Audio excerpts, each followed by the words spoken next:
He studies diligently, supports himself, and is nothing like you rich second-generation kids who only know how to spend your parents' money. I didn't want to give up, so I arranged everything to go abroad and further our studies together. She sneered, threw the acceptance letter into the trash, and broke off the engagement. She resolutely ran toward what she called love. But later, she grabbed the hem of my clothes tightly and cried that she regretted it. At the banquet table, people came and went to propose toasts to me. Looking around, most of the faces were familiar. They laughed as they talked about old high school stories, and the glances they cast at me carried faint teasing. I heard Sophia really married Noah. She's really lost her mind. She's willing to break with her family for a poor boy. I heard she even sent Mr. Taylor to the hospital. She wouldn't take Ethan, who knows her inside out, and instead chooses to drag herself down. As for this banquet, I bet she won't even have the face to show up. Ethan is no longer someone she can reach up to.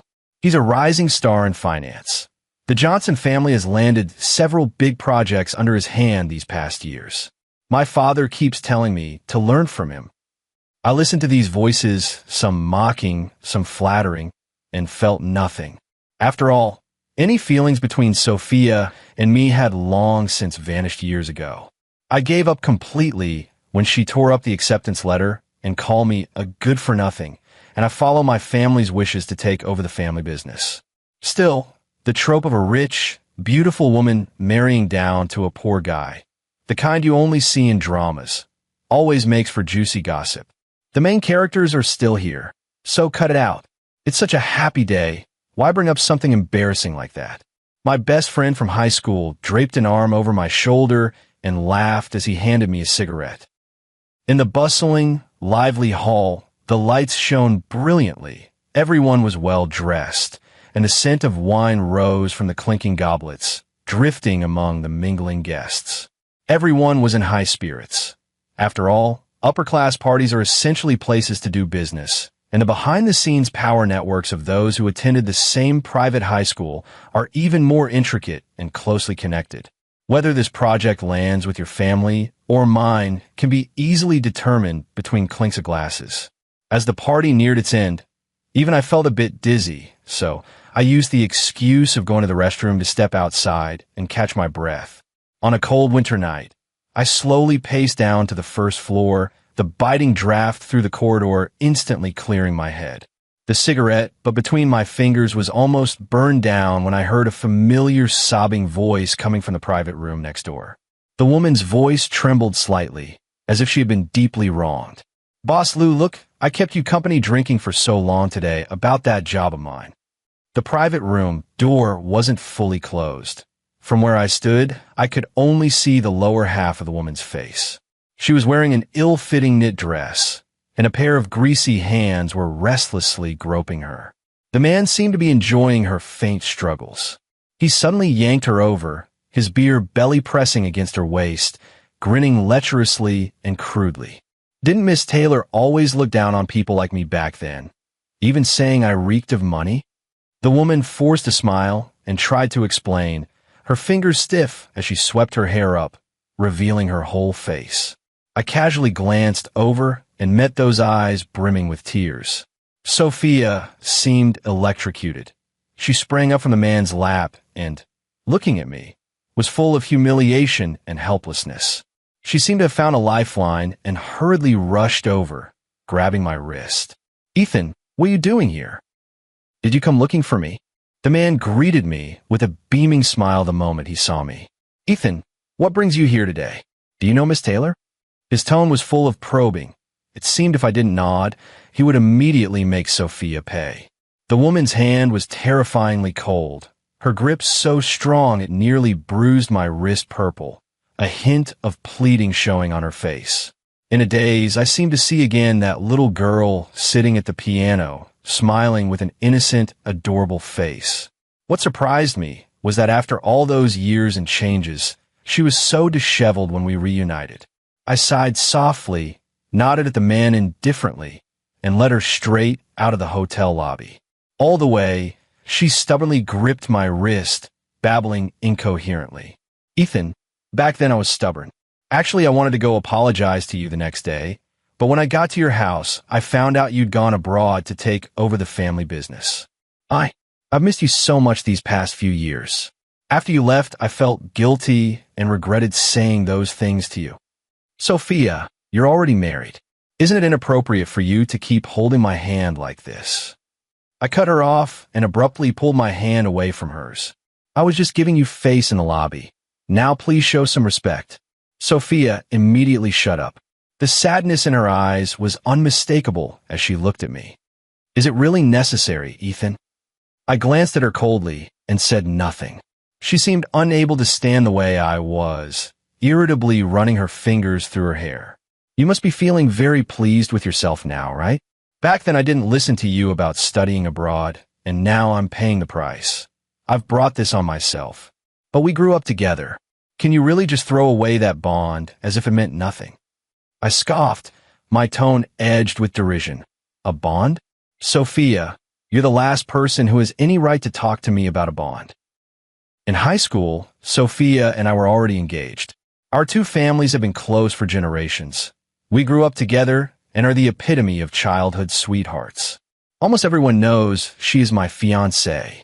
Everyone praises my good fortune for being able to marry the piano goddess, not to mention the powerful Taylor family empire backing her. But despite being adored and buried in love letters, Sophia fell for the impoverished student temporarily living in my house. Noah was the top scorer in the high school entrance exam from a rural town. The first time I saw him, the ambition and self-righteousness in his eyes made me uneasy. I've had a cleanliness obsession since childhood. Seeing him in a dirty, old-school uniform that looked like it hadn't been washed in days, I had the housekeeper kindly bring Noah some clean change of clothes, but he, uncharacteristically, said we were humiliating his dignity with money, completely forgetting that his tuition and living expenses all now came from our family support, haughtily posing like a white flower in the mud. To me, that attitude was just affectation, but to Sophia, it was a sign of integrity. She fell for Noah as if under a spell, unable to free herself. At first, she skipped her beloved piano lessons to buy a birthday present for Noah. Later, she went further, even being led astray to the point of skipping all her classes, spending every day hanging around Noah's student-run bookstore where he worked. My Noah studies hard, earns his own living. He's nothing like you rich second-generation kids who only know how to spend your parents' money. I was instantly alarmed and immediately told Mr. Taylor's parents about it. Mr. and Mrs. Taylor immediately forced Noah to transfer schools, but Sophia stood on the rooftop threatening to end her life. You're unhappy yourselves and want to destroy my happiness? If Noah has a transfer, I'll jump off right now. There was nothing we could do but compromise, watching them cling to each other while their grades steadily declined. I had originally thought Sophia was just after a temporary thrill.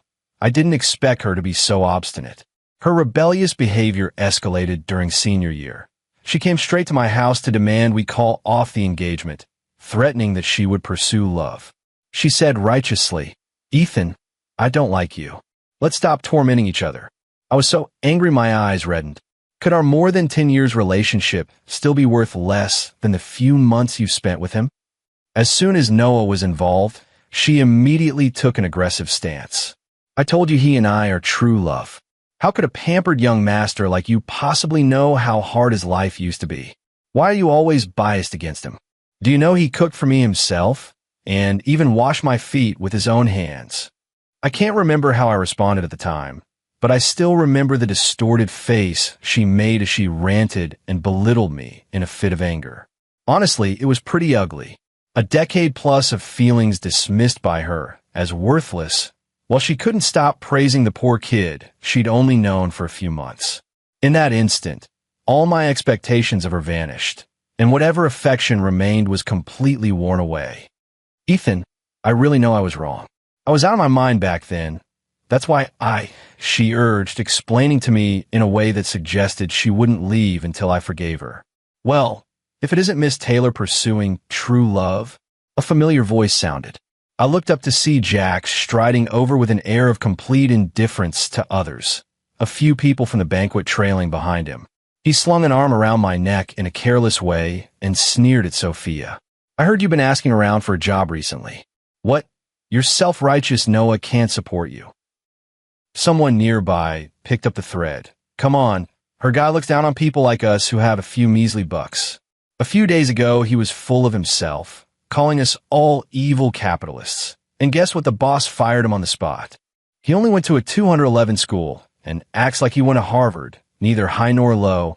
It's been years since he graduated and he hasn't done anything decent, ha ha ha. Sophia even had to stoop to pouring drinks and putting on a smile. What a disgrace. Sophia's face went pale and flushed in turns. She was trembling with anger. Even so, it's better than you bunch of mama's boys. Without your illustrious family background, how are you any better than Noah? Jack shot back immediately. We may not have much skill, but Ethan has spent these years expanding Johnson Group's business overseas. That's better than your useless husband, right? If you really had any backbone, you'd return the Johnson family's money that funded Noah's college tuition to Ethan. Otherwise, don't pretend to be morally superior here. Yes, when Noah got into university back then, he couldn't even scrape together the tuition. Even though the school applied for a student loan for him, he wasn't satisfied and secretly came to me to borrow money. At the time, I really didn't want to see him, but I didn't expect him to threaten me with nude photos of Sophia. Although I had already broken off with Sophia by then, I still couldn't bear to let her end up like that, so I bought those photos with money. I had meant to warn her that Noah wasn't a good person, but she cursed me out and accused me of being petty and defaming someone. At that moment, I felt like a drowning person, my head pounding and my thoughts going numb. A sourness welled up in my chest, and from then on, I gave up on intervening. Sophia, in front of me, clenched her fists so hard her nails dug in her skin, stubbornly standing there and staring at me, as if waiting for me to speak up and get her out of it. I only gave her a cold glance and called for Jack to get in the car. It's strangely cold. Don't argue with people who aren't involved. Get in. Ethan, how could you? She hadn't finished speaking when someone yanked her away. The person who came was Noah, and Sophia immediately unleashed all her fury on him. She paid no mind to decorum, curling her hands into fists and pounding him frantically, her voice of complaint rising. If it weren't for you losing your job, I wouldn't have had to go peddling smiles, begging people for a chance to get hired. In the bitter cold of midwinter, she was thinly dressed, crying her heart out to Noah. These people I wouldn't even glance at before, they're filthy. How can you be so useless? I gave up the chance to study at a top foreign university for you. I'll never touch a piano again in this life. Why can't you at least fight for me? I looked through the rearview mirror and met Noah's gaze. There was none of the vigor and ambition he once had left in his eyes. Only fatigue and weariness remained, as if life had worn away every sharp edge of him. He turned his face away awkwardly and coaxed the woman before him in a humble, soft voice.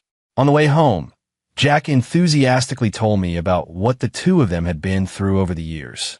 This Sophia really has her brain covered in shit, determined to marry that penniless kid. Mr. Taylor kicked her out without a second thought. She doesn't even consider that her stepmother just gave her father a baby brother. She'd be delighted for Sophia to make trouble. Noah is even worse. In high school, he and Sophia messed around every day. His grades fell so much, and he didn't care. He just wanted to ride on Mr. Taylor's coattails to success. But Mr. Taylor couldn't care less about an already self-ruined daughter. If Noah were truly studious and ambitious like Sophia claims, how could Mr. Taylor have been so firmly opposed? He's no saint himself. Over the years since marrying, he's asked Mr. Taylor for money more than a few times and caused a lot of embarrassment. He was drunk and dizzy and couldn't speak coherently. But I still roughly understood Sophia's situation over these years. She wasn't good at studying to begin with, and after being driven out by Mr. Taylor, she failed the art school entrance exams, ended up with only a high school diploma, and survived by playing piano in various malls to earn a little money. The love she once boasted of had been worn away day by the grind of everyday life. If Noah hadn't still fantasized that Mr. Taylor would one day acknowledge his daughter, they would have divorced long ago. The marriage, existing in name only, left Sophia weeping every day, yet she stubbornly refused to bow and admit fault to Mr. Taylor, painfully clinging to that hollow union. Shoes fitting or not, only the wearer knows. Maybe the young couple are actually close behind closed doors. From what I see, that Noah always listens to her. Even when she yelled so loudly just now, I didn't see Noah retort once. Come on, he was driven to a dead end. Jack's tone couldn't hide his contempt. Did you know he got into gambling? Without Sophia as his cash cow, how else would he keep finding ways to squeeze money out of Mr. Taylor? I shook my head and laughed softly at his words, marveling at how well I had judged people back then. I thought this high school reunion would be the last time we'd see each other. After all, amid so many people, those whose life paths no longer cross might never meet again. I didn't expect Sophia to come looking for me, and in a most disgraceful way. Having stayed abroad for several years, I helped my family expand their overseas business while attending university. Alone in a foreign land, I missed the food from home all the more. These past few days, Jack's private kitchen just opened, and a few of us old friends want to show our support. We never expected to run into someone surprising. When Sophia walked in wearing a server's uniform, the previously friendly atmosphere suddenly became awkward. Even in the simple matching outfit, Sophia's great figure was unmistakable. A black belt cinched her slim waist tightly, and her pale neck gleamed like fine mutton fat jade under the lights. Her pretty face was made up delicately, instantly standing out compared with the other bare-faced servers around her. She deliberately skirted past everyone and lightly set a dish down in front of me. In a gentle, slightly playful tone, "Ethan, I remember this is your favorite, braised prawns in oil." There were gasps from around us, mixed with a few ambiguous snorts of laughter. I looked up and questioned Jack with my eyes. He too wore a face of shock. The manager hurried in right after, smiling apologetically as he spoke. This waitress said when she applied that she knew the boss from before. I thought she looked presentable, so I hired her. I didn't expect her to insist on serving your private room as soon as she arrived. I couldn't stop her. Saying that, he glared at Sophia fiercely. Jack snorted through his nose and was utterly rude to her. After all these years apart, "Miss Taylor, have you sunk to this? You have to resort to lying just to apply for a server job. I'm not some damned old acquaintance of yours. What kind of trash do you think you are trying to latch onto my relationship with Jack?" Sophia, who used to be unable to tolerate even the slightest cold look from others, now seemed to take such cold words as normal and didn't care at all. She even had the nerve to say something flattering. "I and your boss were high school classmates. If you don't believe me, you can ask Ethan." I, who had been waiting to watch the show, was suddenly singled out and found it somewhat amusing. I looked at her calmly, unable to deny it. The atmosphere went cold again. Sophia bit her lip and stood stubbornly in place, looking at me. Jack's gaze flicked back and forth between the two of us, and he smirked. "No way. Sophia, you're married, and you're still trying to hit on Ethan? You really have no shame." The woman's face flushed red all at once, panic-stricken. "I'm not thinking that. Don't talk nonsense. I came this time to ask Ethan to arrange a position for Noah.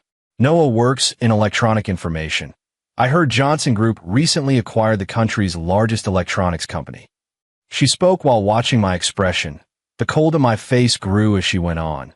The more terrified she became and let out a sharp hiss.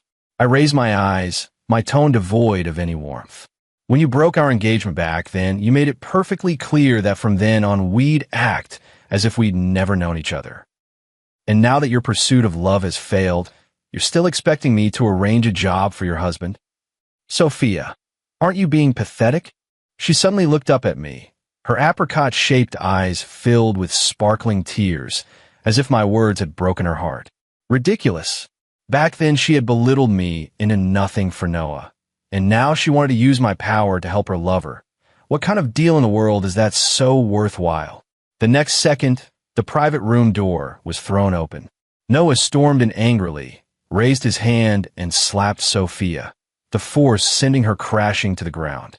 Everyone was stunned by this sudden turn of events, watching as he grabbed Sophia by the hair, viciously kicked her stomach several times, beating and shouting angrily. "Sophia, you bitch. I've indulged you in everything. All because you're Mr. Taylor's daughter and you dare secretly see your old lover behind my back? Do you fucking think I'm made of dough? You're a worn-out shoe I fucked. Do you really think Ethan would still want you?" Sophia was dazed from the beating, thrown to the ground like a rag doll, crying as she tried to defend herself, letting out a piercing wail. Jack flew into a rage and yelled at the manager. "Are you all dead? Why aren't you pulling them apart for me?" But Noah, still in the heat of anger, erupted with astonishing strength, throwing off the surrounding security guards, grabbing Sophia by the throat and lifting her up. His force was immense. Veins stood out on his hands. Sophia, her throat squeezed, showed a look of terror, staring at the man before her like a demon clawed out of hell.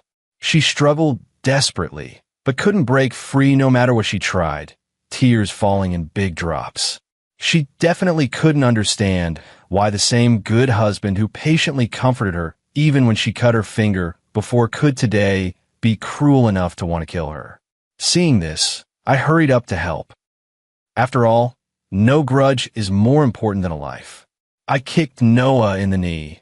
With the force taken out of his leg, he instantly went down to one knee. People around rushed forward to pin him down and freed the Sophia from his hands. Noah, pinned to the ground, struggled to lift his eyes to look at me, but a mocking, triumphant smile appeared on his face. "Ethan, you still willing to help her now? Don't you know? Back in high school, she had an abortion for me. The piano goddess who looks pure and flawless to you is actually a slut I used up and discarded. Ha ha ha ha." I watched his arrogant display coldly, and long-buried memories suddenly woke up. 6 years ago, I was beaming with my acceptance letter from Berklee College of Music when I rushed to the practice room to find Sophia, only to see her sitting on the piano bench she always treasured, locked in a desperate kiss with Noah. Her clothes had been stripped down to barely cover her private parts, while Noah was neatly dressed, only having unbuttoned 2 buttons of his shirt sleeves, his hands restlessly roaming over her body. I slammed the door open, startling the two about to cross the line so that they instantly sprang apart. Sophia hurriedly pulled on her clothes, clutching her chest as she confronted me. "Ethan, have you no manners? Don't you know to knock before coming in? No manners. So you doing that with him in the music room is having manners," I said sharply, my knuckles white around the acceptance letter. I couldn't believe it. My once obedient, sweet fiancée was cheating on me in the practice room behind my back. She acted as if it didn't matter, even kissing Noah at the corner of his mouth, then turned coldly to ask what I wanted with her. I swallowed my disgust and told her I had already arranged everything for her.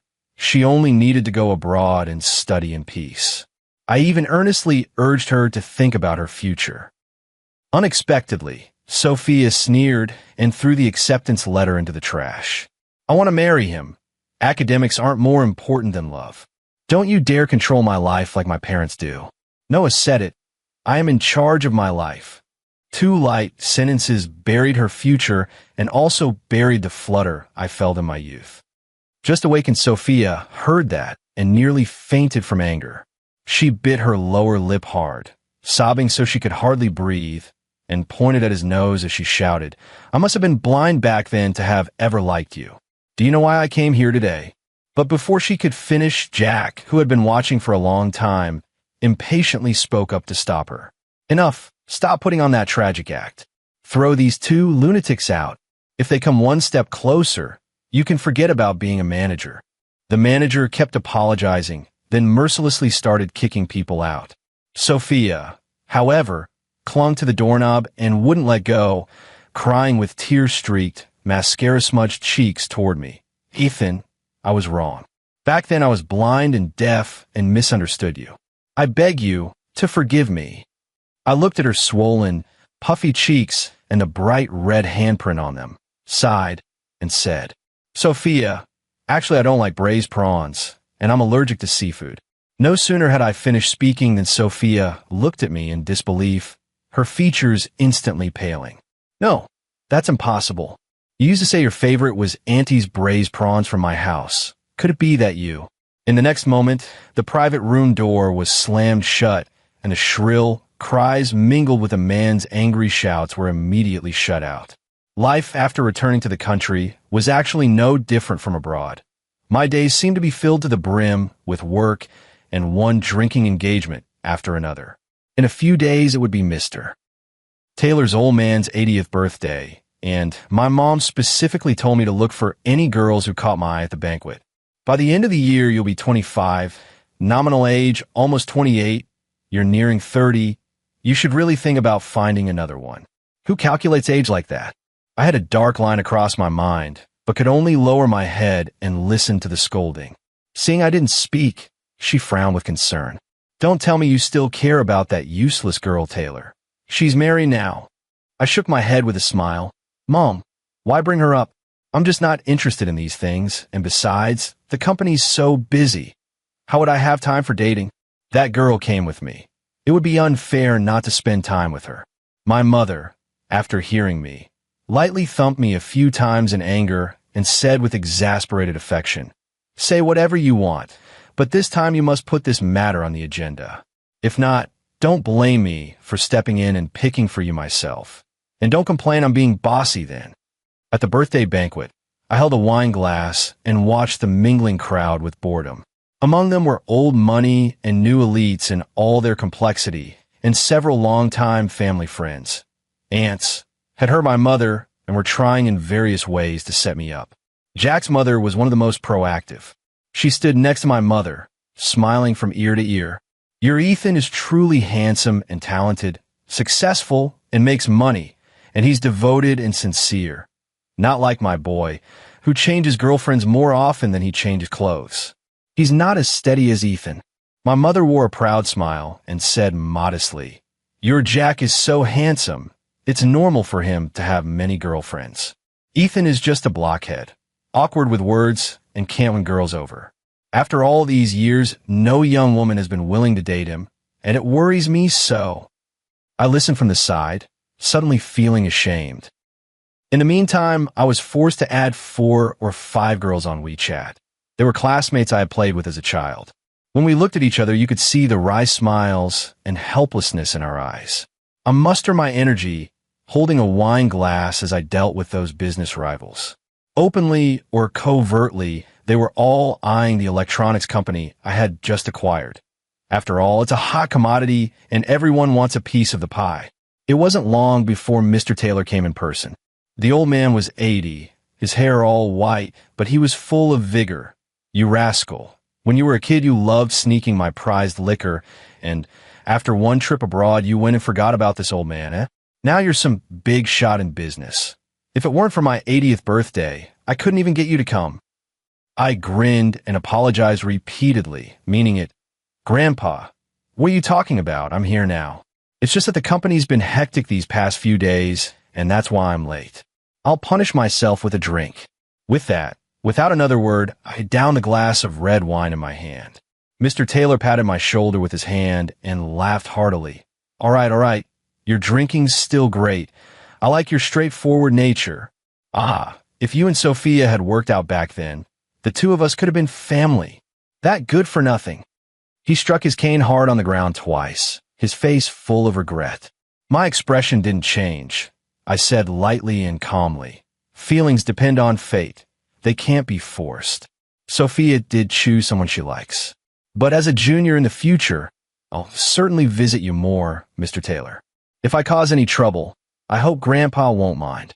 I spoke with all the proper courtesy, fully saving face for Mr. Taylor. All right. Hearing you say, that puts my mind at ease." The old man's eyes brimmed with tears touched. Just then, an untimely voice appeared beside them. "Putting on a show. Who do you think you're fooling?" With a dark, sinister expression, Noah grabbed Sophia's wrist and strode in briskly from the doorway. The butler behind him tried to stop him, but Noah kicked him in the chest, sending him crumpling to the ground in pain. "What kind of dog dares to stop me? I'm Mr. Taylor's son-in-law." Sophia struggled desperately to break free from his hold, but was being firmly dragged toward us. Her face was streaked with tears as she cried and shook her head, protesting. "Grandpa, Noah insisted on coming to wish you a happy birthday. I couldn't stop him at all, boo-hoo. Mr. Taylor saw Noah and was so furious his eyes bulged. What kind of thing are you? What right do you have to wish me a happy birthday? Sophia was long ago expelled from this family and is no longer a member of the Taylor family. Where did you, a riffraff and scoundrel, come from and dare call yourself the husband-to-be of my daughter? Noah was humiliated in front of everyone, but he didn't get angry. Instead, he cheerfully grabbed a glass of red wine from a server's tray and drank it down in one go. Crimson red wine spilled from the corner of his mouth, and a look of exhilaration spread across his face. Grandfather, Sophia is your invited granddaughter. How can you just disown her like that? He smiled manically. Besides, she's pregnant now. Can you bear to let your precious grandson suffer because of a scoundrel like me? I know I'm not up to your standards, but the bloodline of Mr. Taylor can't be left to wander. It's not much I want. Give me 10 million. I'll divorce Sophia, and I will never set foot in front of you again.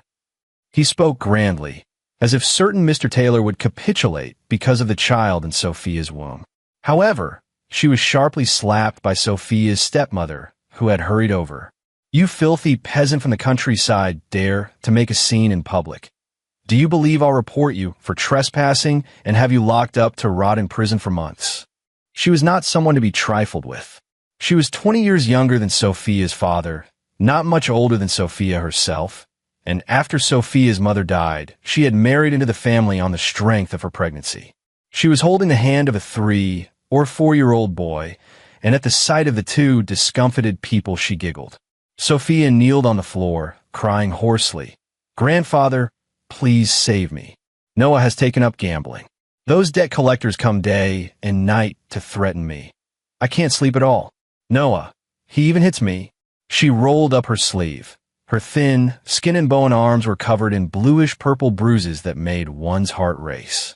A trace of sarcasm flickered across Sophia's stepmother's face as she said dismissively, I thought some poor relative had come to mooch off us. It turns out to be Miss Taylor. Haha. Back then someone was declaring they'd go after love, saying people like us were nothing but capitalists with a bit of filthy money. And now you have the nerve to come crawling back behind this scavenger to beg. 10 million? Do you think you're the old Sophia? To Mr. Taylor now. You're not even worth 10,000. Her words had barely fallen when the surroundings fell so silent you could hear a pin drop. Her words were harsh, but they were true. In reality, anyone born into a powerful family who has enjoyed the pleasures of wealth and influence since childhood must contribute to that family. Sophia had been raised as a musical prodigy, taught by countless masters, and given expensive pianos by Mr. Taylor himself. But when she grew up, she refused to obey the family's arranged marriage and brought no benefit to the Taylor family in any other way, so she would inevitably be discarded like an old shoe. I stood among the crowd, watching Sophia slump to the floor with a dazed expression, feeling nothing but utter irony. Wanting all. How could that even be possible? Noah, however, was panicking now. He said in front of everyone, Aren't you people of high society the ones who care most about reputation? If I publicize that you neglected your own daughter and the child in her womb, the Taylor family's stocks and reputation will surely be affected. The loss then won't be limited to just that 10 million. At these words, Sophia's father, who had been silent until then, finally spoke. His eyes shot straight at the blustering Noah, his face grim. 5 million. Take Sophia and leave Mr. Taylor's place and never come back. If you do, I will make you wish you were dead. Noah hesitated, but he understood this was Mr. Taylor's greatest concession, and he immediately nodded in agreement. But Sophia, at this moment like a bereft dog, knelt on the ground and clung tightly to her father's pant leg, crying herself hoarse. Dad, how can you be so heartless? Mom is watching from heaven. I'm your biological daughter. How can you make me fall back into that devil's hands? Sophia's father mercilessly gave her a hard kick, sending her clutching her stomach and crying out in pain. For some reason, Sophia zeroed in on my position. Before anyone could react, she had already rushed over and knelt at my feet. She tilted her head back, tears the size of beans falling as if they were free, crying with utmost grievance. "Ethan, I'm begging you, please help me. If I go back, I'll definitely be beaten to death by Noah. I don't want to die. I'm begging you." Before I could speak, Mr. Taylor had already hurried over and struck her hand with a stick, making her pull her hand back in pain. "You good for nothing, and you dare beg Ethan? Don't you know how much you owe him? Back then, he worked so hard for you to get into Berkeley, spending a whole month preparing materials and honorary awards for you. And what did you do? You were out fooling around with that punk somewhere. You chose this path yourself, so even if you die, you'll finish it." When the two were thrown out the door, they could still faintly hear Sophia's heart-wrenching sobs. In the dead of winter, wearing half-new, half-old clothes, the two of them pushed responsibility onto each other by the roadside, their grim expressions as if the other were their greatest enemy in life. There was no trace left of the clingy, passionate intimacy they once had. One sighed that the wholehearted love of their youth, in which they once abandoned everything, had somehow come to this. I stood quietly on the balcony, watching Noah shove the restless Sophia into a taxi like a deadweight, flip me the bird in a fury, and then storm off. Life got back on track. Sophia's miserable ordeal seemed to everyone else nothing more than a minor episode. From that day on, my mother delighted in introducing me to potential partners. She insisted on the try them all, one will be right principle, and forced me to start going on blind dates. But every time they said I was polite and well off, it's just that I don't look like someone who would date. My mom was driven to the point of helplessness and even began to suspect my sexual orientation. "Son, actually Mom is very progressive. If you like boys, Mom wouldn't oppose it either." I looked at my mom's cautiously probing eyes and smiled bitterly and helplessly. She started teaching me pickup techniques again. Mom heard online that when you meet a girl you like, you have to be more proactive. You don't take the initiative, so you don't have love. Later, when I was on a business trip, I unexpectedly ran into a girl. "Hello, I didn't order this braised prawns dish. Please take it back, thank you." She spoke to the waiter with graceful manners and a gentle tone. "I'm allergic to seafood. I can't eat this." Jack beside me laughed so hard he nearly doubled over. "Ethan, did you hear that? Another poor soul allergic to seafood. People like you will never get to enjoy such exquisite flavors in your lifetime." At her words, she turned and our eyes met. Her pair of autumn water-like phoenix eyes smiled faintly, and she nodded politely. But I, as if led by some trick of fate, walked over and took out my phone. "My name is Ethan. Can I add you on WeChat?"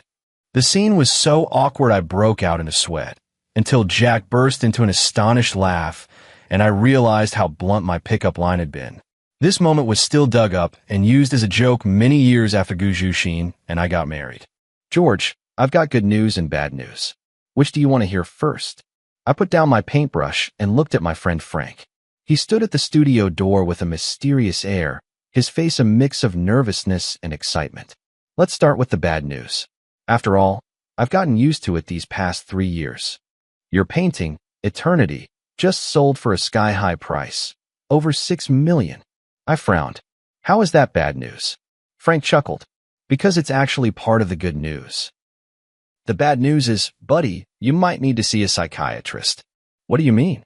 "A woman who looks exactly like Mary showed up at your art exhibition. I almost thought I was seeing a ghost." The paintbrush slipped from my hand and fell to the floor, splattering paint across the unfinished canvas. "Mary, my late wife, died 3 years ago after accidentally falling off a cliff.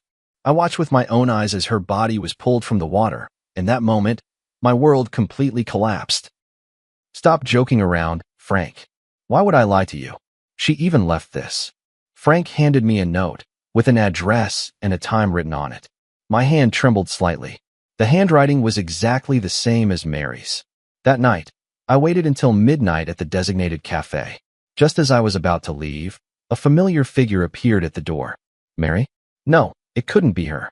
But every gesture of that woman, from the tips of her hair to her fingertips, was a shadow of Mary. "George, it's been a long time." She sat across from me, and the familiar voice nearly made my heart stop. "Who are you?" I struggled to remain calm. I'm Mary, your wife." She smiled and reached out her hand.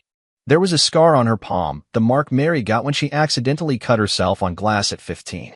"Impossible. Mary is already dead." She laughed softly. "That was just an accident. I fell off the cliff and was saved by a reclusive old doctor. I lost my memory from the injuries and only recently remembered everything." As she spoke, tears began to fall with an expression I knew all too well, the look Mary wore whenever she felt wronged. "I know it's hard to believe, but I really am Mary." I couldn't believe my eyes. The shade of lipstick Mary loved most, the faint little mole beneath her left ear, the unconscious habit of rubbing her ring while speaking. Everything was so familiar. Are you really Mary?" She nodded and took a small box out of her bag. "This is the proof." Inside the box was the first piece of jewelry Mary ever designed, a sapphire ring, the only one of its kind, never mass-produced. "I brought it with me that day because I wanted to surprise you." I suddenly stood up and pulled her into my arms. 3 years of longing surged over me like a tide. I held her tightly, afraid that if I let go, she would disappear again. On the way home, she told me about her experiences over the past 3 years. She was rescued by an old doctor in the mountains, lost her memory due to a severe head injury, and lived in a remote mountain village for more than 2 years. It wasn't until she happened to see a poster for my art exhibition that her memory gradually returned. The next day, I took her to see Frank. "Oh my God, it really is you, Mary." Frank stared in astonishment, eyes wide. "Frank, it's been a long time." She greeted him with a smile, exactly as I remembered.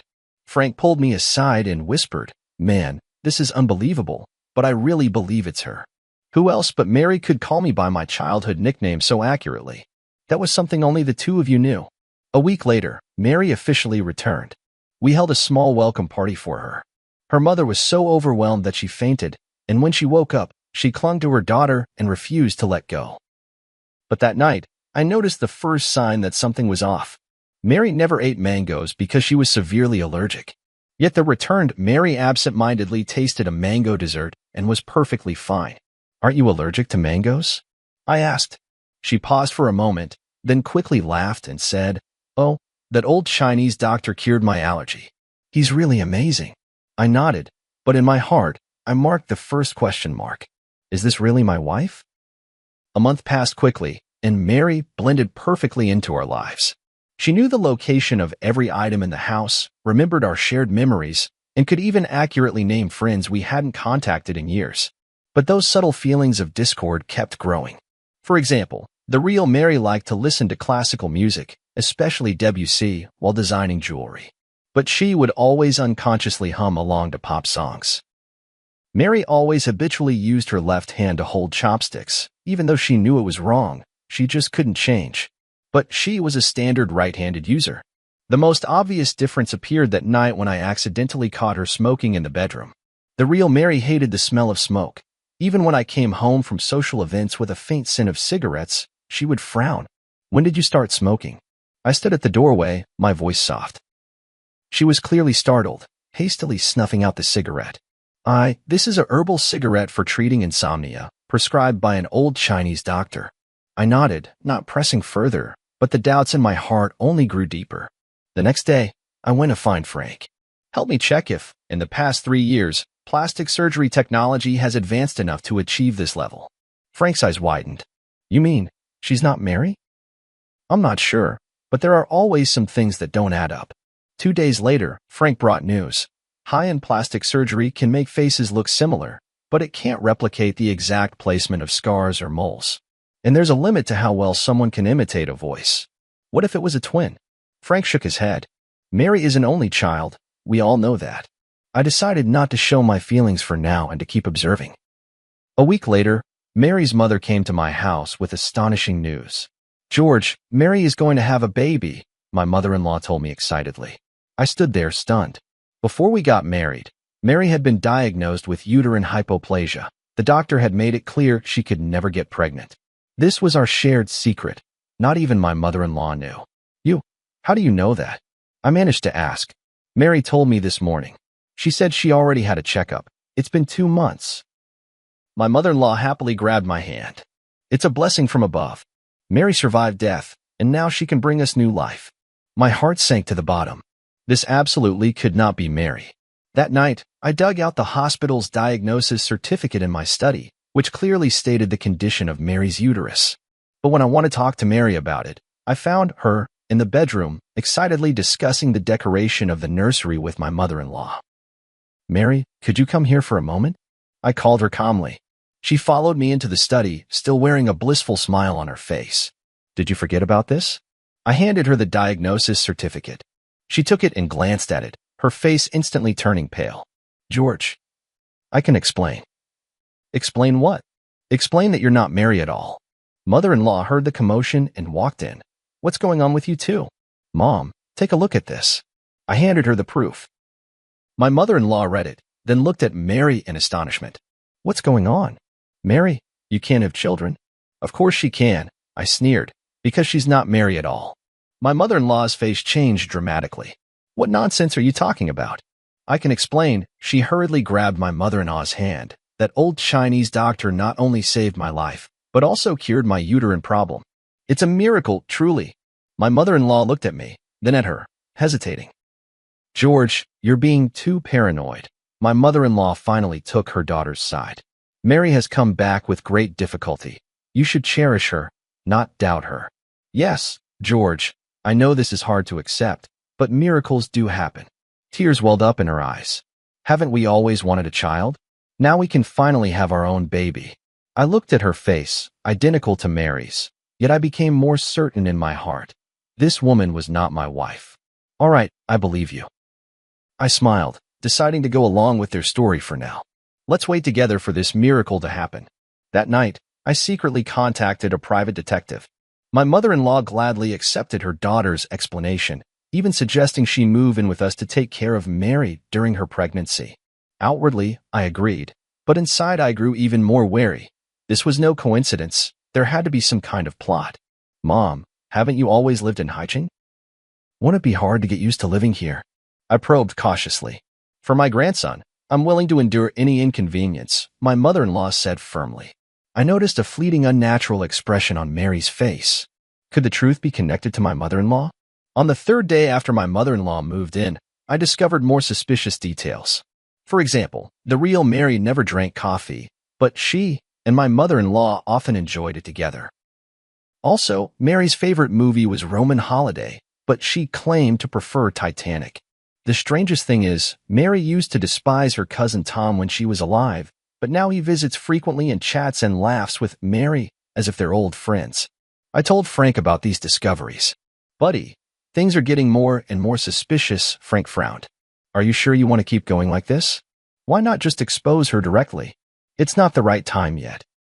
I want to find out what they're really after." The private detective's investigation also made progress. The so-called old Chinese doctor who had saved Mary did not exist at all, and Mary's whereabouts over the past 3 years were completely untraceable. More importantly, the private detective uncovered a shocking fact during the investigation. Mary's cousin Tom was deeply in debt from gambling, and the painting Eternity under my name, worth over $6 million, was his only hope for quick cash. "They're after your painting," the private detective asserted, "and this fake Mary is likely a professional identity fraudster, hired to win your trust." I took a deep breath and decided to take the initiative. That afternoon, I pretended to go out, but secretly returned home and hid in the study. Sure enough, Mary and her cousin Tom were whispering to each other in the living room. "It's taking too long," Tom said irritably. "How much longer until he sells the painting?" "Don't worry," she soothed him. "I'm already pregnant, and now he completely believes I'm Mary.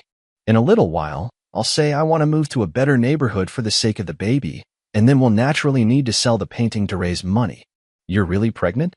"That wasn't part of the plan. It was an accident, but it works to our advantage. George wants a child so badly." "Does Annie know the truth?" "She only knows we're trying to scam money, not the specific plan. But she hates George, thinks he caused her daughter's death, so she's more than happy to help." I clenched my fists. So my mother-in-law had always believed that Mary's accident was somehow my fault. In fact, we did argue over something trivial that day, and Mary stormed out in anger. I didn't try to stop her. But I never imagined it would be the last time I'd see her. "You don't actually have feelings for George, do you?" Tom suddenly asked. She was silent for a moment. It's just part of the job. Besides, I owe you, and I won't go back on my word. Good then. Don't forget how we're splitting the money once we get it. Their conversation confirmed my suspicions. This was all an elaborate scheme, with my eternity as the target. In the days that followed, I pretended everything was normal while secretly making preparations. I contacted the police, arranged for evidence-gathering equipment, and found the last piece Mary had left before she died, a silver necklace that had never been made public, engraved with an anniversary date only the two of us knew. 2 weeks later, my art exhibition was held as scheduled. As planned, Mary brought up the idea of moving, hinting that I could sell eternity. I pretended to agree and said I would auction the painting on the last day of the exhibition. "This is a surprise I prepared for you," I said on the eve of the exhibition, taking out a delicate box. "To celebrate the new life we're about to begin." She opened the box in surprise, and inside was the silver necklace. "It's beautiful, thank you." She smiled as she prepared to put it on. "Wait," I stopped her. "Aren't you going to look at the engraving on the back?" She turned the necklace over, and her face suddenly went pale. "What's wrong? Don't you like it?" I asked, feigning ignorance. "No, I really like it. It's just, I'm a bit moved." She forced a smile, but didn't know how to explain that she couldn't recognize the significance of that date. "See you tomorrow. Get some good rest, and don't forget to wear this necklace." I kissed her forehead and whispered in her ear, "After all, this is your final design." Her body visibly stiffened for a moment, but she kept smiling. "Of course, I cherish it very much. Tomorrow, the truth will come to light." On the day of the exhibition, the place was packed with people. My painting, Eternity, was displayed in the most prominent spot, right next to the last batch of jewelry designs Mary had created before her death. Mary held my arm, flawlessly playing the role of my wife as always. She had even gone out of her way to wear Mary's favorite white dress and the silver necklace I had given her last night. My mother-in-law and Tom were there too. The three of them exchanged glances from time to time, clearly waiting for the perfect moment. Frank appeared as planned, pretending to be extremely interested in Eternity and asking me about the auction details. "The auction will begin promptly at 4 in the afternoon, I replied with a smile. "This painting means a great deal to me, and I hope it finds someone who truly appreciates it." Mary immediately chimed in. "Yes, although it's hard to part with it, this is a necessary decision for our future." I noticed she glanced at Tom, who gave a barely perceptible nod. At 3:30 in the afternoon, the projector in the center of the exhibition hall lit up. This was the special segment I had arranged. "Ladies and gentlemen, I stood in front of Eternity. Before the auction begins, I'd like to share a little story about this painting." Mary's photo appeared on the projection screen, a group picture from her last birthday party before she passed away. 3 years ago, my wife Mary died in an accident. I created this painting, Eternity, in her memory. The woman in the painting has her back to the viewer, forever gazing into the distance, symbolizing a longing I can never reach. A soft sigh rippled through the crowd. Mary stood beside me, matching my words with a sorrowful expression. However, a month ago, a miracle happened. I turned to look at Mary. My wife came back. The whole room erupted in astonishment, and many people curiously sized up, "Mary. This is my wife, Mary." I took her hand and stepped forward. "Back from the dead, it's truly the greatest blessing heaven could have given me." She smiled and nodded to everyone, while my mother-in-law and Tom stood by with smug expressions. However, my tone suddenly shifted. Amidst my joy, a question arose. "Is she really Mary?" The entire room fell silent. Mary's hand trembled slightly in my palm. So, I did some investigating. The projector switched to a set of comparison photos. On the left was the real Mary. On the right was a photo of her. They look exactly the same, don't they? But I clicked the remote, and the photo was enlarged, the details highlighted. The position of the piercing on the left ear was slightly different, the arch of the eyebrows subtly varied, and the fine lines at the corners of the eyes ran in different directions. These are details that even professional plastic surgery cannot fully replicate. Mary tried to pull her hand away, but I held on tightly. My mother-in-law and Tom also began to grow anxious, glancing toward the exit.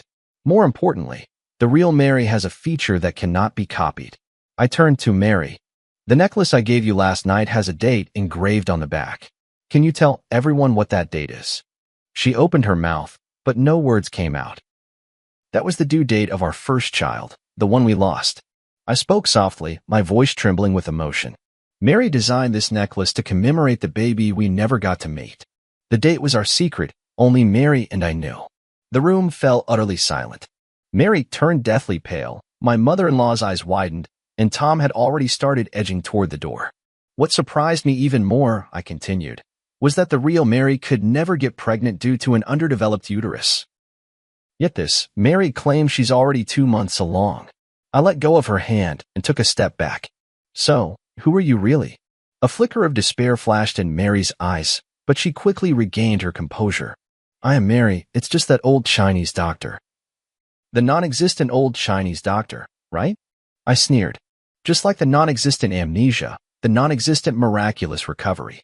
I turned toward the projection screen. Let's see the truth.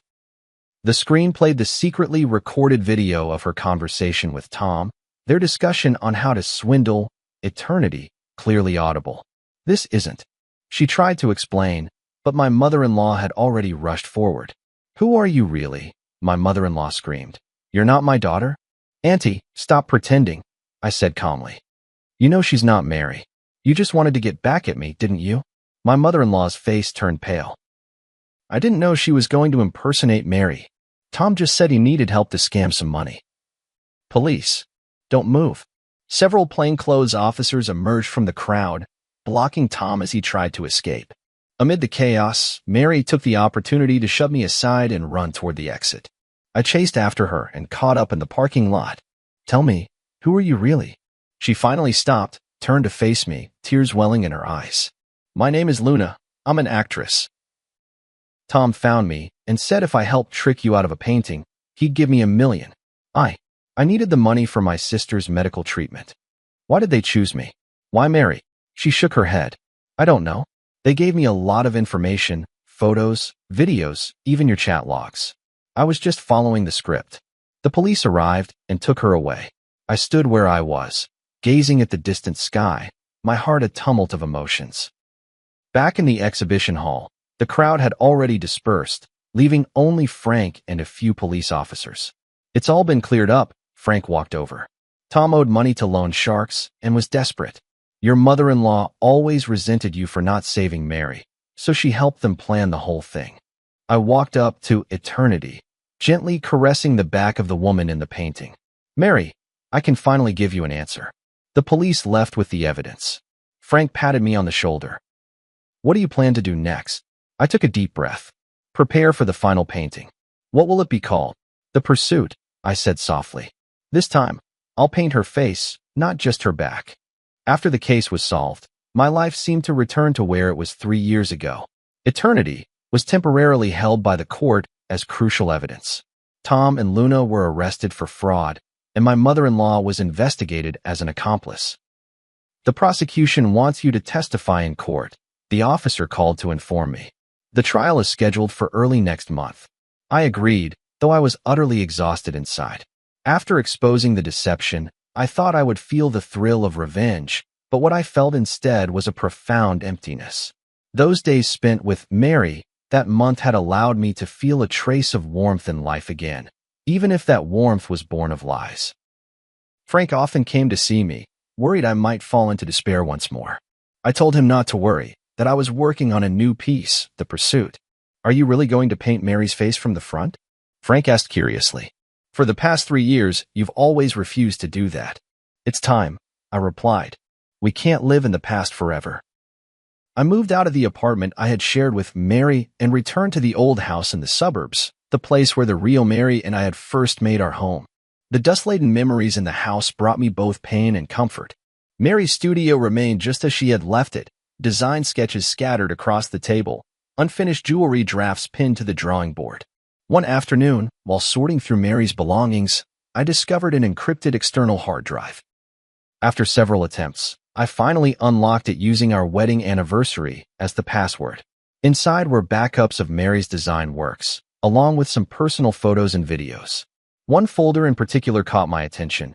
Inside a folder named Plan was a series of jewelry design sketches, labeled George's Birthday Special Project. It was then I remembered that, in the months before Mary passed away, She often spoke mysteriously about giving me an unparalleled birthday surprise. Leafing through these design drafts, I couldn't help but be moved to tears. Mary had planned to design a jewelry collection inspired by my paintings over the years, with each piece corresponding to a representative work from my artistic career. The last page was a sketch of a ring, with a dark red stone set in the center, its edges adorned with tiny diamonds, closely resembling the sunrise in my early work, Dawn. This is blood amber? I examined the notes carefully, confirming the name of this rare gemstone. Mary's designs had always been bold, but blood amber is extremely rare in the Chinese market, almost impossible to acquire. How did she obtain such a material? As I continued searching, I found a series of email correspondence screenshots. Mary had actually contacted a gemstone dealer in Myanmar, commissioning the blood amber specifically for this ring. The last email showed that the gem had already been shipped, but the date was exactly 1 week before Mary's death. I immediately called Frank. Help me check if there was a package sent from Myanmar 3 years ago, addressed to Mary. 2 days later, Frank brought news. The package did exist, but since no one signed for it, it was returned. However, according to the shipping records, it was resent a month ago, this time addressed to you. What? I was completely confused. I haven't received any package. Check your old apartment? Frank suggested. Back at my old apartment, the manager told me there was indeed a package, but it had been signed for by Mary. She said it was a surprise for you, so she didn't notify you, the manager explained. This meant Luna had taken the blood amber. I rushed to the detention center and requested to see Luna. Separated by glass, she looked much more haggard than the last time we met, but still wore that face so similar to Mary's. What are you doing here? She asked coldly. A month ago, you signed for a package from Myanmar. There was a blood amber inside. I want to know where it is. She looked surprised. How did you know? Tom asked me to sign for it. He said it was some precious gem. He took it. My heart sank. Tom was deep in gambling debt. A precious blood amber would be a windfall for him. He had probably sold it long ago. That blood amber is very important to me, I said softly. It was the last gift my wife left me. Luna was silent for a moment, then suddenly said, maybe it's not that bad. Tom said the stone has flaws, its value is greatly reduced, and he hasn't found a suitable buyer yet. Hope was rekindled. If Tom hadn't sold the blood amber yet, maybe there was still a chance to get it back. Do you know where he might hide it? Luna hesitated for a moment. He has a safe deposit box in a self-storage facility on the east side of the city. After getting the address, I immediately contacted the officer in charge of the case and explained the situation. Since Tom was involved in a large sum of money, the police quickly approved the search request. Mr. George, we've found the safe deposit box, the officer said over the phone. Inside, we did find the blood amber you described, as well as some other evidence. A few hours later, I retrieved the blood amber at the police station. It was even more beautiful than I had imagined. Within the dark red core, wisps of mist seemed to swirl, shifting strangely under the light. This was the birthday gift Mary had so carefully chosen for me, waiting for 3 years. Back home, I carefully placed the blood amber beside the canvas of the pursuit. The painting was already more than half finished, Mary's face emerging from the blur into clarity, yet it still felt like something was missing. Watching the blood amber glimmer faintly under the light, I suddenly understood how I should complete the painting. The creation of the pursuit entered its final stage. I decided to break convention and incorporate the blood amber into the artwork. This would not only be a portrait, but a hybrid piece that fused painting with the art of jewelry. Are you sure you want to do this? Frank frowned. That blood amber is priceless. That's exactly why, I said firmly. Mary chose it for me. She wanted to inspire an unparalleled masterpiece. I will fulfill her wish. For 2 whole weeks, I worked day and night, neglecting sleep and food. I cut the blood amber into thin slices and inlaid them at the spot of Mary's eyes on the canvas, making her gaze truly come alive. I used a special technique to blend the surrounding paint, creating a harmonious transition with the gemstone. From certain angles, the entire painting seemed to be imbued with life, and Mary's expression would shift depending on where the viewer stood. On the day I finished the piece, Frank brought news. Luna had been sentenced to 3 years in prison, but due to her good attitude in confessing, she might serve only 1.5 years. Tom, involved in multiple fraud cases, was sentenced to 7 years. My mother-in-law, as an accomplice, received a suspended sentence. "The case is finally over," Frank said. "Are you planning to exhibit your painting?" "Yes. Next month there will be a solo exhibition at the National Art Museum, and The Pursuit will be the grand finale." The curator couldn't stop praising this piece, believing it represents the innovative direction of contemporary art and marks the pinnacle of my career. Indeed, this painting, which incorporates Mary's jewelry design concepts, is in some sense a creation we made together. On the eve of the exhibition, I checked the arrangement in the gallery alone one last time, making sure every piece was perfectly lit and positioned. When I reached The Pursuit, I couldn't help but stop and gaze at it. Mary's face was vividly lifelike, her eyes inlaid with blood amber gleaming under the spotlight, as if she were smiling at me. For the first time in 3 years, I faced her directly, no longer painting only her back. "Mr. George," a stranger's voice called from behind. "Sorry to disturb you, but the gallery has been cleared." He turned around to see a young woman dressed in the museum's staff uniform. "And you are?"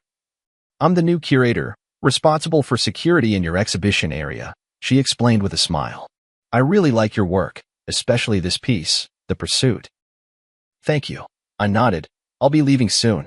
She didn't leave, but continued to gaze at the painting. "That red gem is beautiful, almost as if it's alive." "It's blood amber," I explained, "a very rare gemstone." "I know," she said softly, "top-grade blood amber from Myanmar, containing plant fossils, extremely rare." I looked at her in surprise. "You know a lot about jewelry?" She smiled. "I study jewelry design. I'm just working part-time here." For some reason, Mary suddenly came to mind. She, too, had an almost obsessive passion for and expertise in gemstones. "If you don't mind me asking, who is the woman in this painting?" she asked. "My wife," I replied. "She passed away 3 years ago. She was a jewelry designer." "I'm very sorry," she said sincerely, then gestured toward the blood amber. "This gem must mean a great deal to you. It was the last birthday gift she chose for me before she died, but I only found it recently." She nodded thoughtfully. "Setting it into her portrait is the best way to remember her." For some reason, talking with this unfamiliar woman brought me a strange sense of calm. Perhaps it was her love for jewelry that reminded me of Mary. "Sorry, I have to continue my rounds." She glanced at her watch. "See you tomorrow, Mr. George." "See you tomorrow," I replied, watching her leave. On the way home, I felt an unusual peace. The completion of The Pursuit seemed to mark the end of my search for Mary as well. Not forgetting, but remembering her forever in another way. The next day, the exhibition's opening ceremony attracted numerous figures from the art world and the media. The Pursuit undoubtedly became the center of attention, with people marveling at this innovative form of artistic expression. Amid the crowd, I noticed that curator standing aside, watching as well. Sunlight streamed through the skylight of the gallery, falling upon her, and for a fleeting moment, I thought I saw Mary's shadow. No, I shook my head, warning myself not to be deceived by mere resemblance. There would never be another Mary in this world, just as there would never be another unique blood amber. After the exhibition, The Pursuit was purchased by an anonymous collector for an astronomical price. I donated all the proceeds to a foundation supporting students in jewelry design, establishing a scholarship in Mary's name. Life slowly moved forward, and I began to accept new commissions and create new works. Occasionally, I would think of that curator with a unique insight into jewelry, wondering if she was still working at the art museum.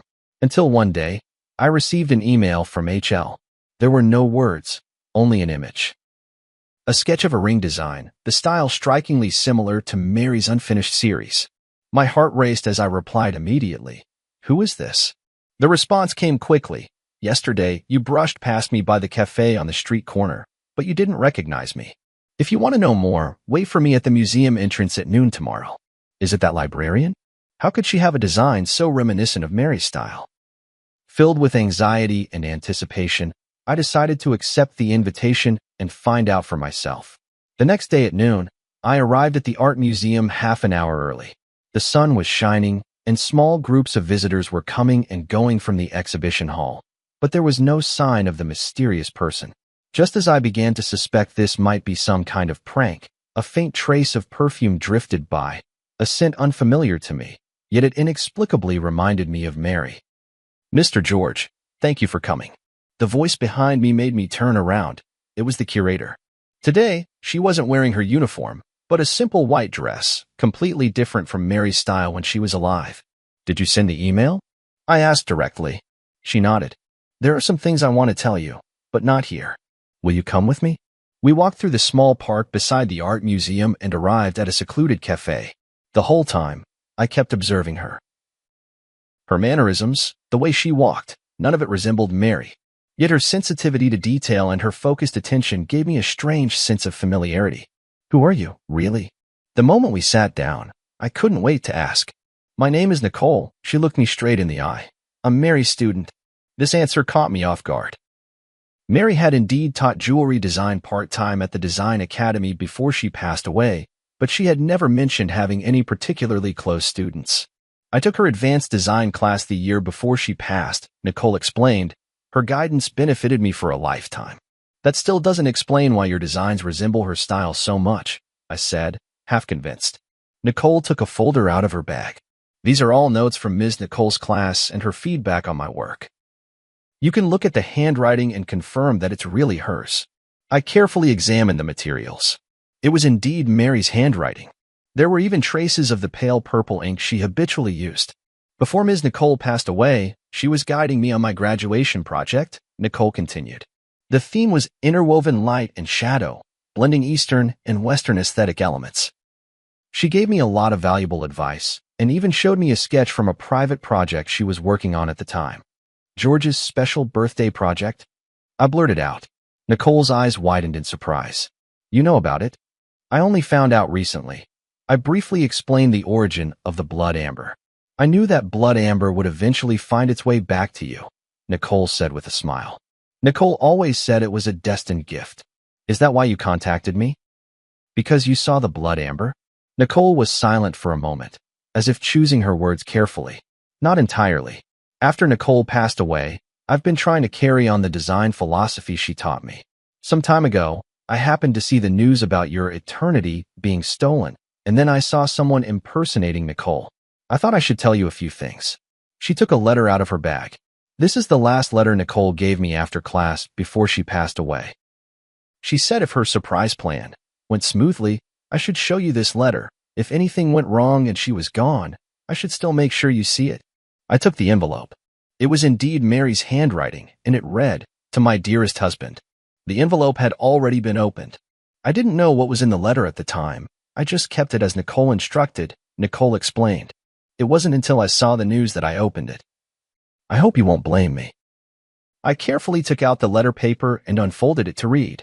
Dear George, if you are reading this letter, perhaps my surprise plan has gone awry.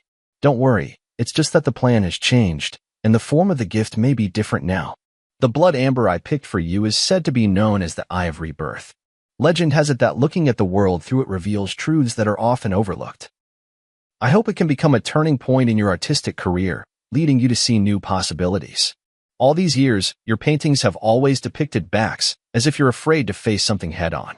I hope this gemstone will give you the courage to paint the front, to capture true emotions. No matter what happens, please remember, love does not disappear, it merely changes form, like this blood amber, which, after millions of years, transforms from resin into a gem, yet still shines. Forever loving you, Mary. The handwriting became a bit messy at the end, as if written in a hurry. I stroked the paper, as if I could feel Mary's emotions at that moment. Thank you, I said, my voice choked with emotion. This means a lot to me. You're welcome. I'm just fulfilling Ms. Nicole's request, Nicole said with a smile. Actually, there's one more thing I'd like to ask your help with. What is it? I'd like to apply for the Mary Scholarship you established, she said, taking a design portfolio out of her bag. This is my graduation project, combining Ms. Nicole's ideas with my own innovations. As I flipped through the portfolio, I was surprised to find that while these designs bore traces of Mary's influence, they also possessed a unique style and innovative touches. In particular, a series called Metamorphosis cleverly combined jewelry with transformable elements, allowing the pieces to change form according to the wearer's mood and occasion. This is outstanding, I praised sincerely. Mary would be proud of you. A hint of joy flashed in Nicole's eyes. Really? I've always worried I couldn't live up to her expectations. You've already moved beyond the learning stage and developed your own style.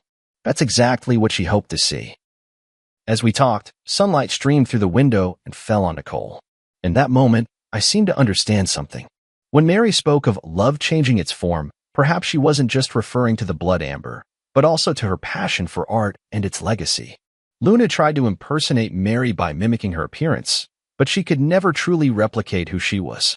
Nicole, on the other hand, looked nothing like Mary, yet she inherited a part of her artistic vision and spirit. Perhaps this is the true gift Mary left me, not the blood amber, but a new possibility, a path out of the past. Nicole's graduation exhibition was held in a small gallery. Though the space was modest, it was exquisitely arranged. Her works were divided into 3 series, representing the past, the present, and the future, forming a complete narrative. This is a brilliant idea, I sincerely praised. From tradition to contemporary and then to the future, it showcases the evolution and possibilities of jewelry design. Nicole smiled and nodded. This was inspired by teacher Nicole. She always says that good design should look back at history, be grounded in the present, and look forward to the future. As I walked through the exhibition hall, I noticed a special display case in the corner, containing only one piece, a seemingly simple ring with a small red gemstone set in the center. This is. I leaned in to read the label, which said, "In memory, dedicated to teacher Mary." Yes, I made it from a small piece of blood amber I bought with my own savings, Nicole explained. It can't compare to the quality of yours, but it's also from Myanmar. I examined the design of the ring closely. Clean, powerful lines with fine silver threads encircling the blood amber, as if protecting the central gem, yet also seeming to radiate light outward. This is very similar to Mary's final design style, I said softly, but it also has your own unique touch. I wanted to create a piece that could both commemorate teacher Nicole and showcase my own style, Nicole explained. The blood amber represents her influence, while the outer design is the direction of my own development. The exhibition attracted quite a few industry insiders, including some well-known figures from the jewelry design world. After viewing the exhibition, an older female designer approached Nicole and offered her an internship opportunity. I stood by, genuinely happy for Nicole. In the evening, as the exhibition was drawing to a close, Frank arrived as well. Seeing me with Nicole, he gave me a knowing smile. "New friend?" he asked me quietly. "Mary's student," I explained simply. "Very talented." Frank nodded without asking further questions. After touring the exhibition, he gave high praise to Nicole's work. It blends traditional and modern elements, demonstrating both technical skill and artistic expression, quite rare. Nicole thanked him politely. This wouldn't have been possible without the guidance of teacher Nicole and teacher George. After the exhibition, the 3 of us went to a nearby restaurant for dinner. During the meal, Frank talked about recent trends in the art market, while Nicole shared her insights on contemporary jewelry design. The conversation was light and pleasant, and I realized it had been a long time since I had relaxed and chatted with others like this. After a few rounds of drinks, Frank received an urgent call and left early. Only Nicole and I remained in the restaurant, and the atmosphere suddenly became a bit quiet. "Mr. George," Nicole hesitated for a moment before speaking. "I've always had a question I wanted to ask you." "What is it?" "After you finished The Pursuit, what are you planning to create next?" The question caught me off guard. To be honest, ever since The Pursuit, I haven't had any new inspiration. That painting seemed to have drained all my emotions and creativity. "I haven't decided yet," I answered honestly.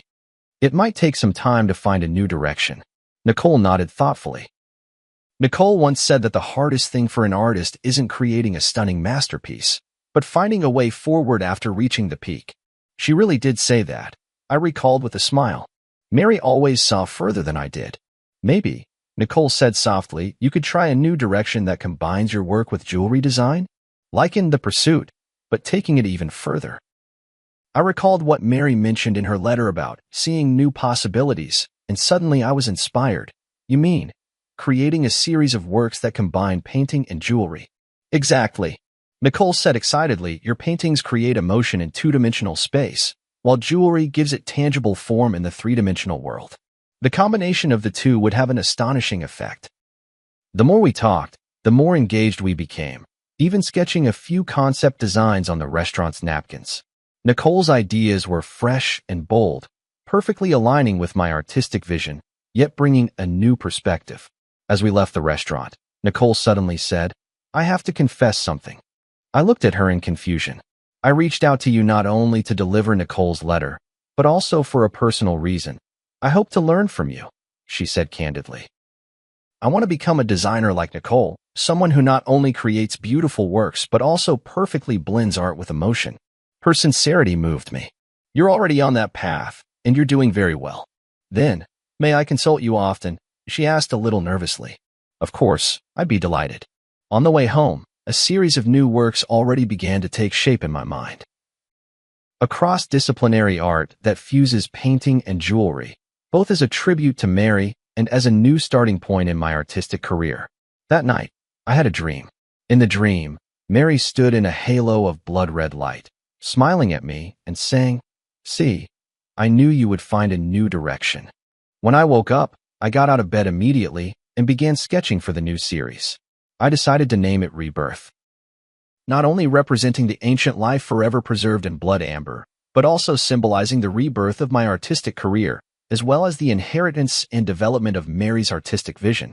A week later, I submitted a new series proposal to the gallery and received an enthusiastic response. The curator even suggested holding a special exhibition themed Between Dimensions, a dialogue between painting and jewelry.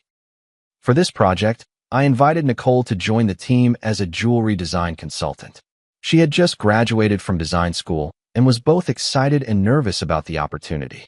Am I really up to the task? She asked me in the studio. You understand Mary's design philosophy better than anyone, I assured her. That's exactly what I need. In the days that followed, we worked at a feverish pace. We created during the day and discussed at night, sometimes even working through until dawn. Nicole's ideas flowed endlessly, and I transformed those thoughts into concrete artistic expressions. In the process, I rediscovered the pure joy of creation that I hadn't felt in a long time. One late night, when we finally finished the design for our first piece, Nicole clapped her hands excitedly. This is amazing. Teacher Nicole will definitely love it. At the mention of Mary, she suddenly realized her slip and looked at me nervously. I'm sorry, I didn't mean to. It's all right, I said with a smile. I think Mary really would like it. She always hoped I could step out of my comfort zone and try new ways of expressing myself. Nicole let out a sigh of relief, then hesitantly asked, Professor George, may I ask you a personal question? What is it? When you faced the woman impersonating Professor Nicole, how did you see through her? I mean, from the news reports, she seemed like an exact copy of Professor Nicole. I pondered for a moment. Superficial resemblance is easy to achieve, but a true personality cannot be duplicated. Mary's perception of art, her attitude toward life, the way she handled details, these were all unique. Just like a work of art, Nicole mused, no matter how perfect a replica is, it can never capture the soul of the original. Exactly. We worked through the night again, and finally established the overall framework for the Rebirth series. 7 pieces, each blending elements of painting and jewelry, together telling a story of loss and recovery, death and rebirth. As our collaboration deepened, my relationship with Nicole gradually shifted from teacher and student to partners, both mentor and friend. Sometimes, when the light traced the gentle contours of her focused profile, I would unconsciously think of Mary. But soon, I realized that this association wasn't due to any physical resemblance, but rather that same dedication and passion for art. George, you look much more spirited lately, Frank remarked at a gathering. It's been a while since I've seen you so full of life. Yeah, the new project has helped me rediscover the joy of creating. Nicole's a good girl, Frank said meaningfully. Talented, and she really understands you. I understood his implication, but just smiled without responding. There was indeed a special understanding between Nicole and me, but it was more rooted in our shared passion for art than anything else. At least for now. The creation of the Rebirth series took 3 months, longer than expected, but the results were stunning. Each piece was a perfect fusion of painting and jewelry art, offering both the pleasure of viewing as a flat image and the discovery of 3-dimensional effects brought by the jewelry elements from different angles. A week before the exhibition opened, I received an unexpected visitor, Luna. She had served her sentence and was released early. She looked much more haggard than the last time we met, but her eyes were clearer. I came to apologize to you in person. She stood at the studio door, her voice low, for everything I have done. I didn't respond immediately, but simply invited her in to sit down. I know that an apology can't make up for the loss, she continued, but I want you to know that I truly regret it. How is your sister's illness? I asked. She looked up in surprise. You know. I guessed. You said you needed money for a reason, and I think that must have been true. Yes, she nodded. My sister's surgery was a success, and now she's fully recovered. For the past 3 years, I've been thinking about how to make up for my mistakes. Even though I may never be able to. I was silent for a moment, then said, in a way, your appearance actually helped me. What do you mean? It forced me to confront the past, to re-examine my memories with Mary, and ultimately to find a way forward. I pointed to the sketches of the Rebirth series on the wall and briefly explained this new project. Luna listened quietly, a look of genuine respect in her eyes. I'm glad you were able to find a new beginning from that nightmare, she said at last. I hope I can find my own path to rebirth as well. As she left, she handed me a small package. These are some simple pieces of jewelry I made in prison. The craftsmanship is rough, but each one represents my remorse and blessings. I hope you can accept them. Opening the package, I found several small trinkets handmade from fine wire and colorful glass beads. Though simple, it was clear the creator had poured their heart into them. Nicole happened to come into the studio at that moment. Seeing the trinkets, she asked curiously, "What are these?" I told her about Luna's visit. You forgave her? Nicole was a bit surprised. Not exactly forgiveness. I said thoughtfully, it's more like understanding. Everyone has their own hardships and choices. What's important is how we learn and grow from our mistakes. Nicole nodded pensively, picking up a piece of jewelry to examine it closely. The craftsmanship is rough, but the concept is ingenious. This person seems to have a talent for design. Perhaps, I said, everyone has the possibility of being reborn. On the day of the exhibition opening, numerous figures from the art and jewelry worlds gathered together. The Rebirth series received unprecedented acclaim. Critics called it a model of cross-disciplinary art, and the gallery owner was overjoyed, announcing plans for a nationwide tour. In the crowd, I saw Luna. She was dressed simply, standing quietly in a corner, admiring the exhibits. Our eyes met in the air. She nodded slightly, then walked away. Who was that? Nicole asked, standing beside me. Someone searching for rebirth, I replied. Nicole seemed to understand and asked no more. We stood side by side before the pursuit, watching the blood amber refract a strange light under the lamps, like the silent burning of life's flame. Thank you, I whispered to Nicole. Without you, this series might never have come into being. It was your philosophy that guided us, teacher Nicole, she replied modestly. I was just fortunate enough to be the messenger. In that moment, I suddenly understood the true meaning of what Mary had written in her letter. Love has changed its form. Love exists not only in memory and longing, but also in inheritance and innovation, shining brightly in every spark of artistic creation. And I, at last, had learned how to begin anew after loss, to embrace rebirth while still searching. The success of the exhibition exceeded everyone's expectations.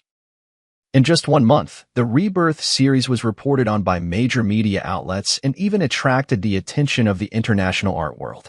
A renowned auction house extended an olive branch to me, hoping to include several pieces in their annual highlight auction. This is an unprecedented opportunity, Frank said excitedly. If the deal goes through, you'll become a top player in the contemporary art market. I wasn't particularly concerned with commercial success, but I did feel the joy of having my work widely recognized. More importantly, this series opened up a new artistic path for me, freeing me from the creative shackles of the past 3 years. Nicole benefited as well. As the project's jewelry design consultant, she received high praise from the industry. Several well-known jewelry brands reached out to her, hoping she would join their design teams. Which offer are you planning to accept? One night, as we were tidying up the studio together, I asked her. To be honest, I'm still hesitating. Nicole paused her work. These are all great opportunities, but what? But I want to keep working with you. She looked straight into my eyes. Rebirth is just the beginning, isn't it? Her candor surprised me a little. Indeed, the success of this series had opened up many new creative possibilities for us, but I wasn't sure if I should continue such a close working relationship. You should consider your own career development, I said tactfully. These opportunities are very rare for young designers. Nicole seemed to sense my hesitation and nodded gently. I understand. In the days that followed, we were both busy and rarely had the chance to talk alone. A week later, Nicole told me she had decided to accept an invitation from a French jewelry brand and would be going to Paris to work for 2 years. Congratulations, I said sincerely. It's a very good choice. Thank you, she replied with a smile, though a fleeting, elusive emotion flashed in her eyes. I think this is the best arrangement for both of us. Before Nicole left, we held a small farewell party. Frank, the curator, and a few mutual friends came. The atmosphere was warm, tinged with a hint of sadness. After a few rounds of drinks, Frank found an opportunity to pull me aside. Are you really going to just let her go like this? What do you mean? I pretended not to understand. Don't play dumb, man, Frank said bluntly. You have feelings for her. That's obvious. That's just professional rapport, I argued. Is that so? Frank looked at me meaningfully. Then why have you been so distracted ever since she decided to go to France? I was at a loss for words. In fact, these past few days I had indeed felt an inexplicable sense of loss, but I kept telling myself it was only because I had lost an excellent partner. I know what you're worried about, Frank lowered his voice. You feel like you're letting Mary down, don't you? I remained silent. He had touched upon the deepest concern in my heart. Mary has been gone for 3 years now. Frank gently patted my shoulder. She would want you to be happy. After the party ended, I walked Nicole home. The night was tranquil as water, and the city lights flowed around us. Thank you for your help and guidance these past few months. Nicole stopped at the entrance of her apartment building. This experience has meant so much to me. I should be thanking you, I said sincerely. Without you, the Rebirth series would never have been completed. We fell into silence, as if both searching for the right words to say goodbye. My flight is the morning after tomorrow, Nicole finally said. I still have some things to take care of tomorrow. So, this is probably the last time we'll see each other. 2 years will pass quickly. I tried to make my voice sound light. Paris is a beautiful city. You'll like it there. She nodded, a complex emotion flickering in her eyes. Professor George, there's something I've always wanted to tell you, but never found the right opportunity. What is it? I chose to study jewelry design because I saw Nicole's works. She took a deep breath, or more precisely, because I saw the pieces Nicole designed for you. The way she perfectly fused love and art moved me deeply. I didn't know that, I said in surprise. I've always hoped that one day I could be like Nicole, creating art filled with emotion. Nicole continued, her words coming faster, as if afraid she might lose her courage. But now I realize that what I want even more is to create for a specific person, just like Nicole created for you. I understood her implication, and my heart suddenly began to race. Nicole, please don't respond, she gently interrupted me. I just wanted you to know before I leave. No matter how you feel right now, remember that starting over is not a betrayal of the past, but a way of cherishing life. With that, she rose up on her tiptoes and softly kissed my cheek, then quickly turned and walked into the apartment building, leaving me standing alone in the night, my mind in turmoil. After returning home, I tossed and turned, unable to sleep, replaying Nicole's words and that gentle kiss over and over in my mind. Suddenly, I remembered a small box in the study, where Mary's last complete letter was kept, a letter I had found while sorting through her belongings. But at the time, overwhelmed by grief, I never had the courage to open. Now, I finally mustered the courage to walk into the study and retrieve that delicate little box from the depths of the drawer. Inside lay a pale pink letter, bearing Mary's familiar handwriting. Dearest George, by the time you read this letter, you may find yourself at a crossroads in life, hesitating between moving forward or staying where you are. My greatest wish is that you can move bravely through life, as freely as your brush glides across the canvas. Love is not a shackle, but a liberation. Memory is not a burden, but a source of strength. If one day you meet someone who can rekindle the light in your eyes, please don't hesitate because of your longing for me. True love is wishing happiness for the other, even if there is no longer a place for oneself in that happiness. Remember, the days we loved each other were complete, with no need for regrets. And now, it's time to paint a new picture, my beloved. Forever loving you. Mary. Tears blurred my vision. It was as if Mary had foreseen my current situation and had already given me her blessing. She was always like this, always able to see further and more clearly than I could. At that moment, I made up my mind. Early the next morning, I drove straight to Nicole's apartment. "Professor George?" Nicole opened the door in surprise, clearly not expecting me. "I have something to say to you." I looked her straight in the eyes, not as your teacher, but as George. I handed her Mary's letter. Nicole read it carefully, her expression shifting from surprise to being moved, and finally, her eyes grew moist. "She truly was an extraordinary woman," Nicole said softly, handing the letter back to me. "Yes, she was," I nodded. "That's exactly why I believe her words." "Nicole, cancel your plans for Paris. Stay and continue our collaboration, will you?" Nicole looked at me in shock. "Are you serious?" "I've never been more serious," I said quietly. "Rebirth is not just the name of an artwork, it's a possibility in life. Are you willing to explore that possibility with me?" Her answer was a firm embrace, warm and real, like the first ray of sunlight after a long winter. In that moment, I felt as if Mary was somewhere, smiling down on us, blessing this new beginning. Life is like that blood amber, enduring countless ages of change and sedimentation, ultimately transforming into an eternal radiance. And I, at last, understood what true pursuit is, what true rebirth means. A year later, Nicole and I unveiled our second joint project, Interwoven, at the National Art Museum. This series was even bolder and more innovative than Rebirth, blending Eastern and Western aesthetics with various art forms. Critics hailed it as a significant breakthrough in contemporary art. At the opening ceremony, Nicole held my arm as we faced the media interviews and congratulations from the audience together. She wore a simple white dress, and around her neck was the Eye of Rebirth necklace we designed together.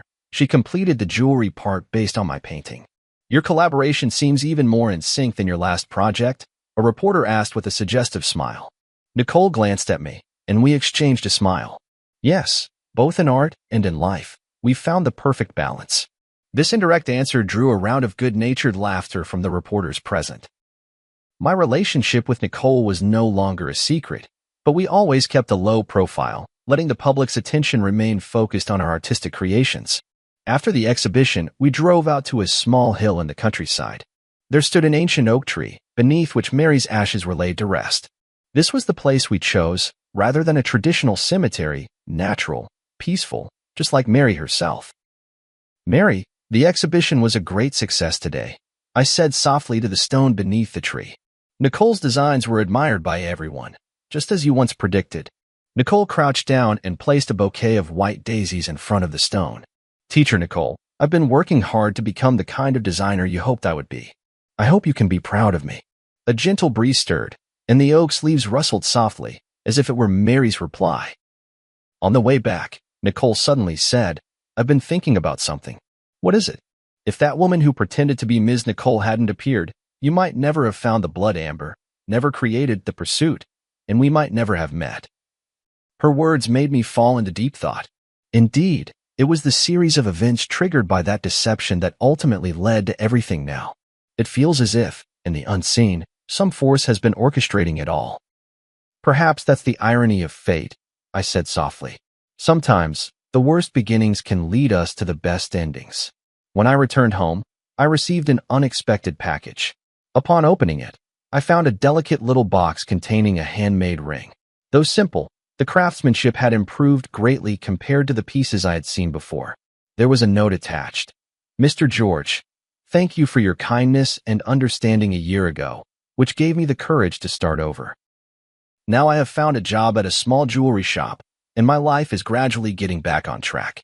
This ring represents my gratitude, and I wish you happiness and well-being on your new path. Luna." I handed the ring to Nicole. After examining it carefully, she remarked, "Her skills have improved a lot. She truly is talent." "Some mistakes in life shouldn't become permanent scars," I sighed. "Everyone deserves a second chance." That night, we sat in the studio, discussing ideas for the next series. Nicole suddenly proposed a bold idea. I was thinking, maybe we could try connecting the different stages of our work to create a complete narrative. From eternity to quest, then to rebirth, and intertwined, they're actually different phases in a person's life journey. "You mean?" "A complete story about loss, searching, rebirth, and integration," she explained excitedly, ultimately asking what is the most precious treasure in life. Love. I finished her sentence, no matter what form it takes. Nicole nodded, her eyes sparkling with creative fire. We could call it the forms of love, an unprecedented artistic exploration. Sounds like a long-term, ambitious project. We have time, she smiled, holding my hand. We have so much time.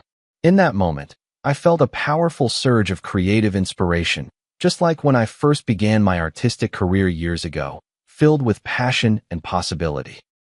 But this time, I was not facing the blank canvas alone. 2 years later, the Forms of Love series was exhibited simultaneously in the world's 5 greatest art museums, causing an unprecedented sensation. Critics called it a milestone in contemporary art history, blending painting, sculpture, jewelry design, and other art forms to create an entirely new artistic language.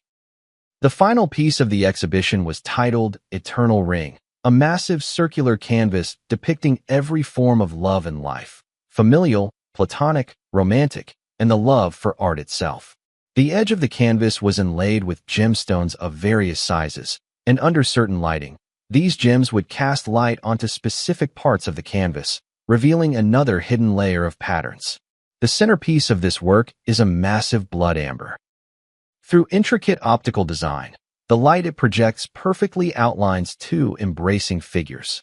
One is Mary, the other is Nicole, symbolizing the intersection of past and present, the fusion of memory and rebirth. On the closing day of the exhibition, in front of the Eternal Ring, I knelt on one knee and proposed to Nicole. The ring was crafted from the very blood amber Mary had once prepared for me, designed by my own hand and fashioned by the finest jeweler. This ring carries the memories of the past and the hopes for the future, I whispered softly. Nicole, will you be the eternal ring in my life? Her tears sparkled under the spotlight. I will. Amidst the cheers, I remembered what Mary once said. Love does not disappear. It merely changes its form. Yes, love does not disappear.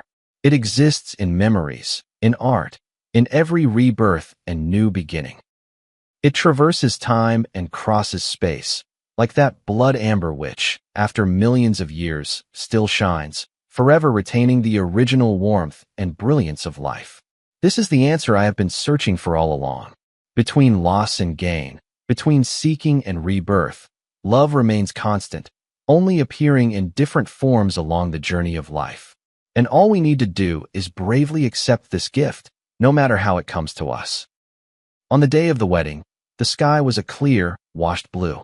Beneath the ancient oak tree that had watched over Mary, we exchanged our vows. A gentle breeze stirred, making the leaves whisper as if blessings were drifting in from another world. No matter when or where, Nicole said softly, we'll always remember that it was she who brought us together. Yes, I squeezed her hand, and we will always cherish this gift. In the brilliant sunlight, the blood amber ring gleamed, radiant as life itself, enduring the passage of time, yet still shining bright.